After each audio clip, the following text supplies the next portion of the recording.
Hello everyone, I'm Forrest McFreelava, and this is Speedplay Papal Italy number 15. We left off with our armies deeply embedded in France. Our forces are moving into the United Kingdom. We are holding another election, and we have accidentally engaged the British after crossing the Straits. So this is going to be an incredibly brutal battle. We're going to keep shoveling troops into it. And really this is going to be the battle of the invasion. With amazing timing, the French are also now having essentially a civil war, so hundreds of thousands of Frenchmen have risen up throughout their countryside.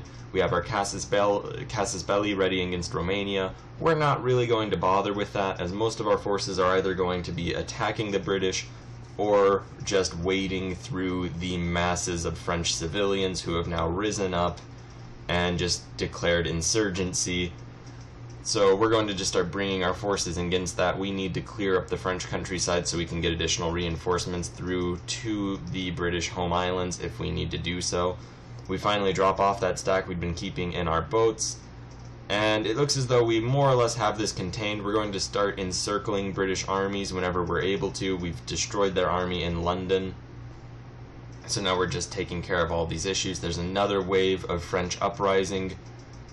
I realize we don't actually have our war ready to go against Egypt, so we're going to have to take care of that, get our war ready against the Egyptians, and then against the Ottomans. We do have some jingoism now, so we're going to add war goals against the British. We could also add war goals against the French, however, quite frankly, we've done enough to the French. We're going to keep occupying them, and we're going to have to kill a lot of their civilians, or not really civilians at this point, their insurgent population.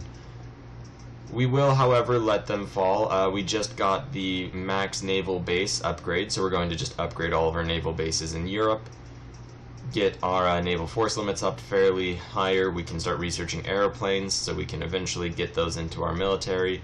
Unfortunately, the French civilians from Paris have marched and attacked our army. We just completely devastate them. That's 300,000 French farmers, laborers, and whatnot gone. We can continue adding war goals against the British, though. We did get quite a bit of jingoism, which is very nice. And while the battle is still going on, the British army is trapped and surrounded, and we're just slowly wearing them down until they'll be forced to capitulate. So a lot of lives are basically being snuffed out needlessly in that battle. They finally capitulate. Almost 400,000 British soldiers gone, almost 200,000 of ours, and that's probably going to mark the end of organized resistance, at least in England. We go ahead and pass a reform before it becomes too much of a threat in an attempt to encourage our people to become jingoistic enough that we can pass another war goal. That sadly does not happen, although I do spend quite a bit of time desperately hoping that we'll be able to get it. It just doesn't happen. With that said and done, however, we are nearly completely through with our war against the British, other than just getting a peace deal from them, and that could take really any amount of time at all. Ireland is next up to be occupied, and we can hopefully start getting our forces onto the border of the Ottoman Empire. We're first going to declare war against Egypt. We'll probably have to fight a few more wars against the Egyptians. Hopefully we'll have enough time to fully annex them. That does remain to be seen, however. At any rate, the British are almost certainly going to capitulate. We have their last army on their home island surrounded, and it is now just a matter of speeding through. They are invading us in the Arabian Peninsula, and we do have our war ready to go against the Egyptians. We will declare on them for one of their 250 war score provinces, and then also take the other. Our armies will probably have no real issue fighting the Egyptians. We do win the first battle. They do have armies still, which is a bit annoying. However, we are able to just bring our armies back and over.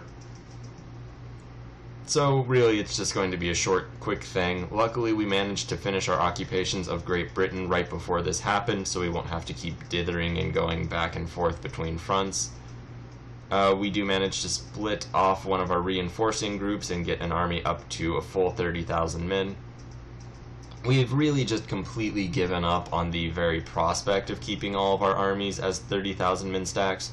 And we do get jingoism again, so we add a few more war goals. We can just peace out the French at this point, as it's really just unfair to the poor guys to keep occupying them. We'll get our forces out of the British Isles. We'll have to do it in a two-part system, and we'll start retreating our forces out of France. Not really retreating, just moving away from France. We make peace with the Egyptians. Now they are 3 states. So there you go. We'll start bringing those troops against the Ottomans. I forget to just immediately fabricate a casus belli, however we do get on that eventually. And we continue adding war goals against the British. I realized that we actually had to add 2 instead of 1, which I had thought. So I just kind of desperately hope that we'll have enough jingoism. Luckily we do. And it looks as though we may even have more still, which is just fantastic news. So we even add the war goal of just a few of their islands off the Atlantic, or South Atlantic. So we go ahead and accept a war goal to get those as well. Look how clean Africa is looking, with the exception of Egypt. We go ahead and just start turning all these places into states. We have a large number of Italians moving into Africa, which is a bit odd. I guess they're trying to escape the constant war and rather high militancy. Also maybe the fact that taxes are 68-ish%, and they're not going to ever avoid that. We can go ahead and fabricate a claim against Austria. Now that our claim has been finished against the Ottomans, we declare a war for one of their 2 colonial states remaining and just start charging in headlong into remaining Ottoman Europe and just into their Middle Eastern area, or if you want to get technical, Northeast Africa, Southwest Asia. That is apparently the name of that region, if you want to be technical. I keep forgetting that the Ottomans have these puppet states up in Europe, so we do end up redirecting some forces after those. And ultimately it's going to be a rather straightforward process. I don't really think that their armies will be too much of a concern. And we just keep moving forward. We do lose a battle and get stack wiped, which is just absurd. I take very special care of eliminating those armies that did that to us. And we're just going to attack the remaining Ottoman forces. There is an Austrian fiasco. Apparently they don't want us to forcibly add them to our sphere of influence, which is terribly rude of them. At this point we don't really have any additional ambitions against the Austrians. We basically did every terrible thing that we wanted to them. So now we'll just add them to our sphere. They'll be a nice, not really subject, but junior partner in our new Europe.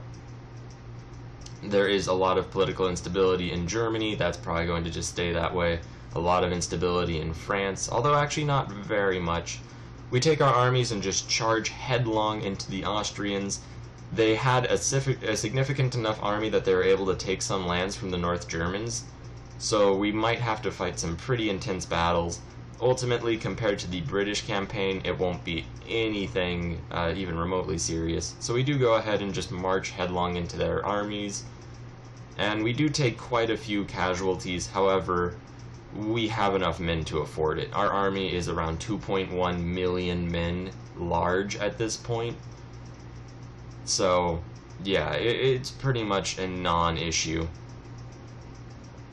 So with that all said and done, we do luckily manage to get some jingoism.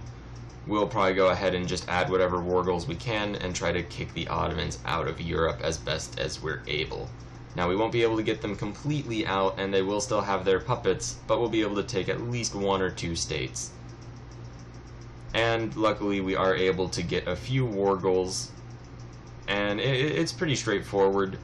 At this point we're just trying to get a 100% war score as quickly as we can, so that we can piece them out and get that 5-year truce to declare war on them later. We start moving our forces from Austria to our new northern border, just on the Danube. We go ahead and make peace with the Ottomans. It looks a little terrible, however, it's just going to have to last for 5 years. I take a look at our population. I believe we're at something like 190 million people, and the Austrians are now having essentially a civil war with a lot of German pan-nationalists, so we may see a Germany form. Also, the British are fighting Japan in a war for Afghani freedom. That's kind of just happening. all of one of the regions Austria just managed to take in their last war is occupied, and we're going to build up as many armies as we possibly can. For no real reason, just because it's a nice thing to do. Hussars are very weak units at this stage in the game. However, we still need them for recon, and we have yet to unlock aircraft, although we do have the necessary prerequisite techs. At any rate, we go ahead and build 150 new brigades, which is fully 450,000 men that will be raised into our armies. So that will be kind of nice. We'll definitely have military superiority, and really at this point we don't even need to fight the British or French ever again. We might fight the French one more time to either puppet them or add them to our sphere of influence, depending. And ultimately, at that point, it's just because the French now have a laissez-faire government, so they're never going to get enough industry to become a great power ever again. The Austrians have released Poland, so we now have Poland, Lithuania, and Poland. This has been the least bloody war against the British, although that one battle has been the bloodiest single battle, I think, in world history. Meanwhile, the Chinese in their reconquest wars have been fighting and losing ever more men, so we might end up having to go to war with China to have a late-game boss.